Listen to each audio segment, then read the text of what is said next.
कक्षा 8वीं के भयावह आज हम आपको विज्ञान में तीसरा चैप्टर बल तथा दाब पढ़ाएंगे। तो सबसे पहले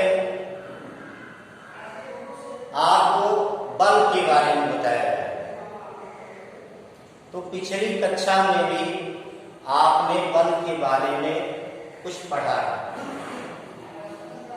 तो जैसे अगर मान लीजिए आपका ग्रुप पढ़ने के लिए विद्यालय आ रहा है और रास्ते में अगर कोई गाड़ी अचानक रुक जाती है, उसका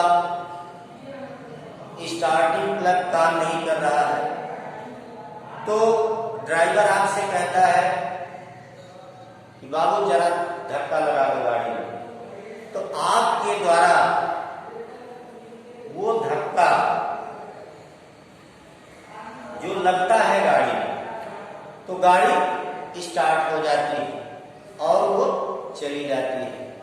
तो आप देखते हैं गाड़ी में कभी आगे की तरफ से भी धक्का लगता है और कभी पीछे की तरफ से बैक तरफ से भी धक्का लगाते हैं, तब भी गाड़ी स्टार्ट हो जाती है। तो देखते हैं कि गाड़ी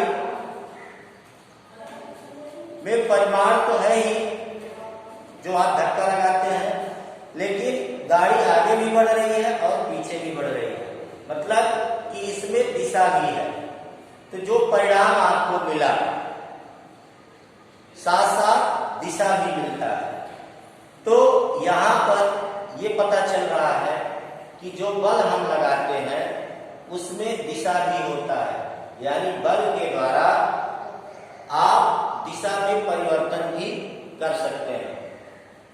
जैसे देखिए, अगर आप फुटबॉल खेल रहे हो तो पैर से जब आप किक मारते हैं फुटबॉल पे, तो उसकी दिशा को भी आप निर्धारित कर सकते हैं। तो यहाँ पर आपको बल के बारे में, यानी बल की परिभाषा क्या होगा कि बल वह धक्का या खिंचाव है जो किसी वस्तु की विराम अथवा गति की अवस्था में परिवर्तन करता है या परिवर्तन करने का प्रयत्न करता है। तो बल को हम F से प्रदर्शित करते हैं। बल का मात्रक किलोग्राम मीटर प्रति सेकेंड स्क्वायर होता है। SI पद्धति में बल का मात्रक न्यूटन है। CGS पद्धति में बल का मात्रक ग्राम सेंटीमीटर प्रति सेकेंड स्क्वायर होता है, जिसे डाइन भी कहते हैं। यह एक सदिश राशि है क्योंकि इसमें परिणाम और दिशा दोनों होता है। 1 न्यूटन बराबर 10⁵ डाइन। आप देखेंगे बल के प्रकार। बल मुख्यतः 2 प्रकार के होते हैं। पहला है संतुलित बल, दूसरा असंतुलित बल। अब देखेंगे संतुलित बल के बारे में कि जब किसी वस्तु पर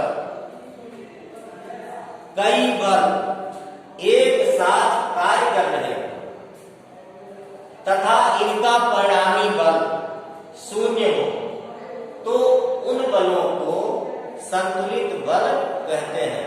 जैसे अगर मान लीजिए 2 टीम है आपके पास और रस्सी, बड़ी रस्सी आपको दे दिया जाए और कहा जाए कि रस्सी से आप एक दूसरे पर बल की आजमाइश करिए, अपनी अपनी तरफ खींचिए।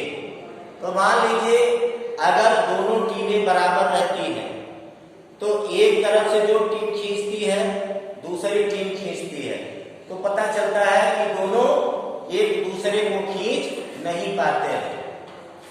यानी कि जो बल इन पर लगता है वो इनका परिणाम क्या होता है? शून्य होता है। क्योंकि जितना बल एक टीम लगाती है उतना ही बल दूसरी टीम लगाती है।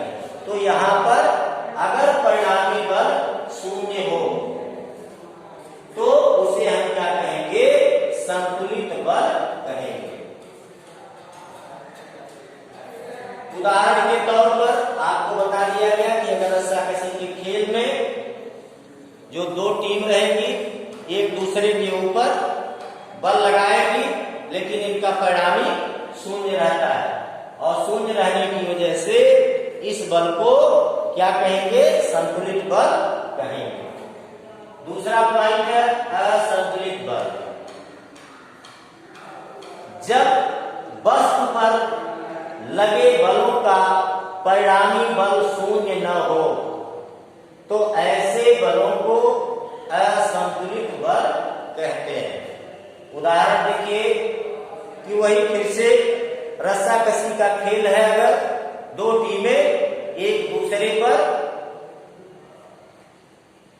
जोर की आजमाइश करती हैं, तो अगर जो टीम कमजोर होती है वो बलशाली टीम की तरफ खिंच जाती है,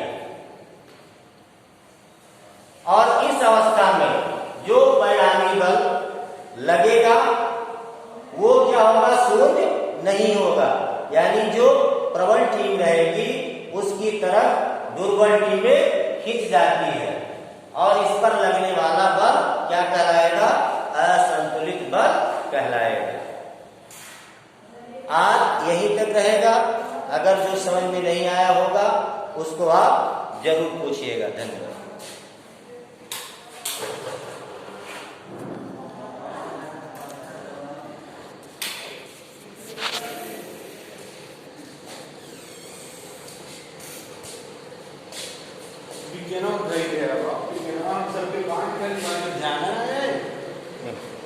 कुछ सेकंड आएगा,